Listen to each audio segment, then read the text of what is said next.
নিয়ে এলাম কারণ এইটা আপনাদেরকে জানানো খুব জরুরি বলে মনে হলো। দেখুন, সিবিআই এবার খোলা ছাড় পাচ্ছে। কেন্দ্র এবং রাজ্যে একসঙ্গে সরকার হওয়ার জন্যই শুধু নয়, একটা আইনি বদল আসছে। খুব তাড়াতাড়ি সেই আইনি বদল আসবে এবং রাজ্য পুলিশ বাধ্য হবে সিবিআইকে সহায়তা করতে।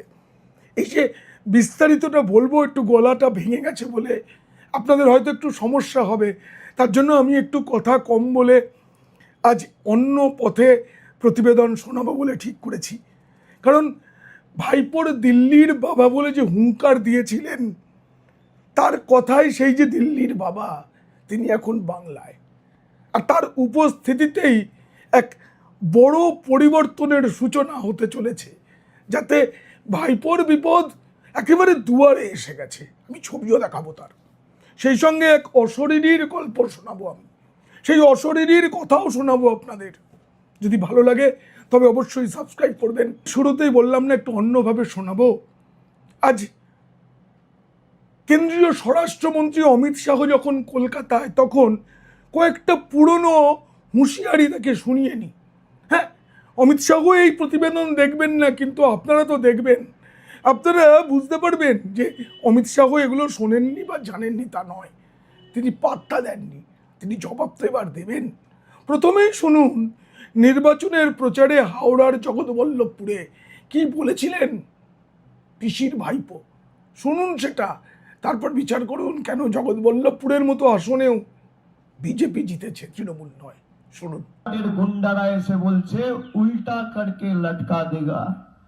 আমি খালি স্বরাষ্ট্রমন্ত্রীকে বলেছিলাম গরম বেশি পড়ছে, মাথা ঠান্ডা রাখুন, জল বেশি করে খান। আর আপনার যদি সৎ সাহস থাকে, 4 তারিখ বাংলায় থাকবেন, বেলা 12টার পর দেখা হবে। জাতের গুন্ডা কাকে বলেছিলেন? কেন্দ্রীয় স্বরাষ্ট্রমন্ত্রী অমিত শাহকে তো। হ্যাঁ, তিনি বলেছিলেন যে বিজেপি ক্ষমতায় এলে এই রাজ্যে যত দুষ্কৃতী আছে তাদের তিনি উল্টো করে সোজা করবেন। এই সোজা করার মানেটা আর উল্টো করার মানেটা তো ভালোই বোঝেন, সেটা তো হবেই। কিন্তু এই দেখুন, যাকে আপনি বলেছেন না গুজরাটের গুন্ডা, তিনি কেমন দাপটের সঙ্গে কলকাতা বিমানবন্দর থেকে শহরে ঢুকছেন। দেখুন।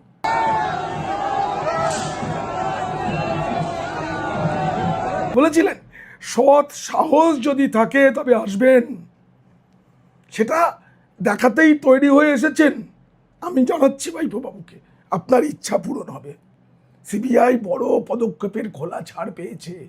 আমি বলবো সেই ছাড়টা কেমন কেমন ছাড়, যেটা পিসি আটকে রেখেছিলেন। সেই খোলা ছাড় পাওয়ার আগে আরেকবার দেখুন না আপনি, মানে ভাইপো আরামবাগে কি বলেছিলে। 7 তারিখে তৃণমূল আরামবাগ জিতুক বা হারুক, আমরা গতবারও আরামবাগ হেরেছিলাম, গোঘাট হেরেছিলাম, খানাকুল হেরেছিলাম, পুরসুরা হেরেছিলাম, কিন্তু উদারতা পার পেয়ে গেছিলে। এবার আমি নিজে দায়িত্বে থাকব। 4 তারিখ 12টার পরে কোন জল্লাদের কত ক্ষমতা আর কার দিল্লির বাবা কাকে বাঁচাতে আসে, আমি 4 তারিখ দেব। মমতা বন্দ্যোপাধ্যায়ের উদারতায় পার পেয়ে গিয়েছিল বাংলা।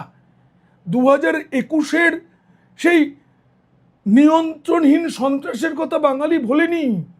আক্রমণটা হয়তো ছিল বিজেপি কর্মীদের ওপর, কিন্তু আঘাতটা লেগেছিল গোটা বাংলার সংস্কৃতিতে আঘাত লেগেছিল। এত রক্ত, এত রক্ত। এই দেখুন না, দেখুন আরেকবার দেখুন, দিল্লির বাবা এসে গেছেন।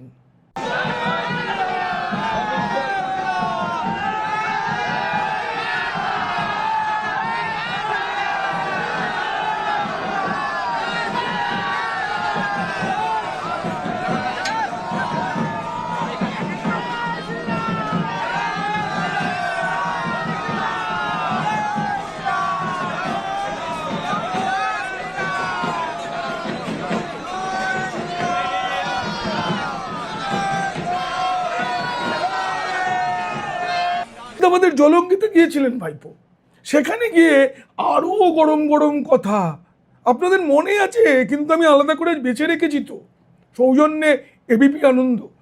তাদের ভিডিও থেকেই আমি নিয়েছি, এগুলো নিয়ে বেছে রেখেছি কোনগুলো আপনাদের শোনাবো। ভাইপো বলেছিলেন, কি বলেছিলেন আগে শুনুন, তারপর বলছি। ফল ঘোষণা অবধি দাঁতে দাঁত চেপে কষ্ট হলেও আপনারা অপেক্ষা করুন, ফল বেরোনোর পর সুদে আসলে জবাব দেবো, আমি কথা দিয়ে যাচ্ছি। বলেছিলেন সুদে আসলে জবাব দেবেন। কার সুদ কার আসল? আপনার কাছে যে কারি কারি দুর্নীতির টাকা, যে টাকায় আপনি ক্লাব চালান, সেই ক্লাবের ভবিষ্যৎ কি আমি কয়েকদিনের মধ্যেই ফাঁস করব, সব বলবো সেই টাকা কোথা থেকে আসছিল। কিন্তু বলেছিলেন তো সুদে আসলে জবাব দেবেন। এই দেখুন গুজরাটের গুন্ডা, দিল্লির বাবা, তিনি ওই সুদে আসলে জবাব দিতেই এসেছেন।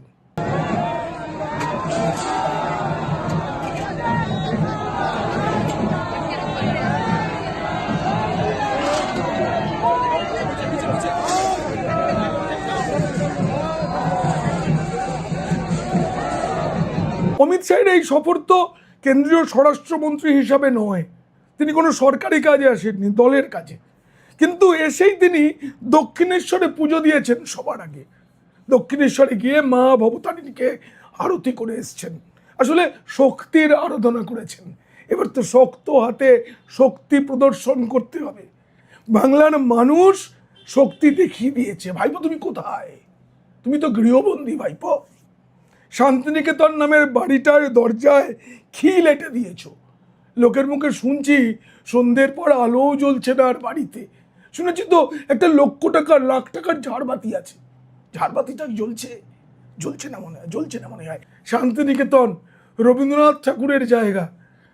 দেবেন্দ্রনাথ ঠাকুর, দ্বারকানাথ ঠাকুর, সেই যে বংশ পরম্পরায় ঠাকুর পরিবারের শান্তিনিকেতন, আর আপনি রাজ্যে অশান্তি ছড়ানোর শখ কষতেন যে এই বাড়িতে বসে, তার নাম দিয়েছিলেন শান্তিনিকেতন।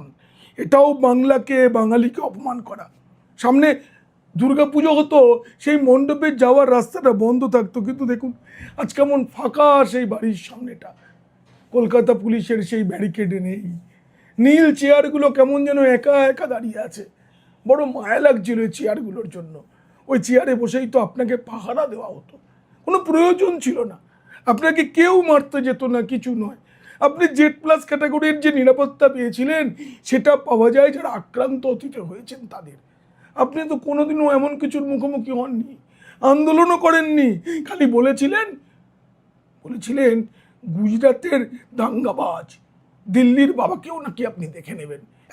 আরেকবার শুনে নিন ভাইপো বাবু, পারলে আপনিও শুনুন, আপনি কাটোয়ায় কি মারাত্মক অন্যায় কথা বলেছিলেন। ভাবে কাস্তে হাতুড়ি ছেড়ে পদ্ম নিয়ে প্রচার করে আবার সিপিএম এর অনুন্নয়নের সন্ত্রাসের কালো দিনগুলো পূর্ব বর্ধমান জেলায় ফিরিয়ে আনবে। 4 তারিখে রবীন্দ্রসঙ্গীতের সাথে গ্রামে একটু করে ডিজেও বাজবে, তৈরি থেকো। রবীন্দ্রসঙ্গীতের সঙ্গে একটু করে ডিজেও বাজাবো গ্রামে গঞ্জে, পাড়ায় পাড়ায়। ছিছি, এও এক অপমান জানেন। রবীন্দ্রসঙ্গীত আর ডিজে পাশাপাশি বাঙালি মেনে নিয়েছে, কারণ আপনি তো যুবনেতা ছিলেন, যুবরাজ, সেনাপতি, আপনার সব চ্যাংব্যাংরা বলতো কিসের জুড়ে। কিন্তু ও ভাইপো বাবু, পিসিমণি আর নেই। পিসিমণি ভাবছেন তিনি আছেন, কিন্তু নেই। সিং নেই তবু নাম তার সিংহ, ডিম নয় তবু অশ্বের ডিম্ব, হাম্বা হাম্বা রাম্বা রাম্বা মিলিয়ে দেওয়া যায় গানটার সঙ্গে। গানটার মধ্যে রয়েছে তো। কে বাঁচাবি তোমাকে? ধরতে এলে কে? রাজীব কুমারের দুয়ারে গিয়ে যেমন করে আটকে রেখেছিল সিবিআইকে, কে রাখবে? পিসিমণি নেই। বৌমা মানে আপনার স্ত্রী যদি সোনা নিয়ে এবার বিমানবন্দরে ধরা পড়েন চালাকি করে, কোন পুলিশ ছাড়িয়ে নিয়ে আসবে? কোন পিসিমার নির্দেশে? নেই কেউ। তোমায় পাহারা দিয়ে বিদেশ যাওয়ার রাস্তা কে করে দেবে? সাধারণ মানুষ খেপে গেছে। আমি বলেছিলাম এই ফলের পর বাংলার মাটিতে শুধু চোর চোর স্লোগান শোনা যাবে তৃণমূল নেতাদের দেখলে। কিন্তু আমি আশ্চর্য হয়ে গেলাম, আকাশেও চোর চোর ধ্বনি। মহুয়া মৈত্র, তিনি দিল্লি যাচ্ছিলেন। আচ্ছা, বিমান যাত্রীরা তো বিজেপির নয়, তারা তো সাজানো নয়, ভাড়াটে যোদ্ধা নয়, তারাও সাধারণ মানুষ। এবং তারা বিমানে করে যাচ্ছেন মানে তারা একটু একটু পয়সাওয়ালা শ্রেণীর মানুষ সাধারণভাবে। তারাও বলছেন চোর চোর চোর। কি করে যাবেন ভাইপো বাবু? আপনি বিমানে কি করে উঠবেন? আপনার পিসিমণি আসলে ওই রাজ্যপালের কাছে গিয়ে পদত্যাগপত্রটা দিলেন না কেন জানেন? বাকি সবটা অজুহাত। যদি যাওয়ার পথে থাকে চোর চোর, ওই যে চোরের পিসি, ওই যে চোরের দিদি, ওই যে চোর ঠাকুমা, চোর দিদিমা, এগুলো যাতে শুনতে না হয় তার জন্য পিসি বললেন, বাবা কোনো দরকার নেই, দুয়ার এটে ঘুমিয়ে কালীঘাট। এখন আকাশে বাতাসে চোর চোর ধ্বনি। ভাইবাবু, আমি বলছিলাম না যে আপনার এই রোয়াব কোথায় এখন বলুন তো? ব্র্যান্ডেড পোশাক পরে মানুষের মাঝখানে দাঁড়িয়ে একটা শেখানো বুলির মতো আপনি গলার শিরা ফুলিয়ে যে আওয়াজ দিতেন, কোথায় দেবেন? এসআইআর এর পরে আপনি র্যাম্পে হেঁটেছেন ঔদ্ধত্য দেখাতে। এত বড় জয়, ব্রিগেডে ব্রিগেডে জবাব দিতে আসছেন। দিল্লির বাবা, গুজরাটের গুন্ডা এসে গেছেন কলকাতায়। এই পশ্চিমবঙ্গে যে বদল আসতে চলেছে সেটা শোনাবো এবং অশরীরীর কণ্ঠ শোনাবো, কিন্তু তার আগে বলতে হবে না সিবিআই কিভাবে ছাড় পাচ্ছে। বাম জমানাতেও এই রাজ্যে সিবিআই ইচ্ছা মতো তদন্ত করতে পারতো কোনো দুর্নীতি দেখলে, কিন্তু তৃণমূল জমানার শুরুতেও তাই ছিল।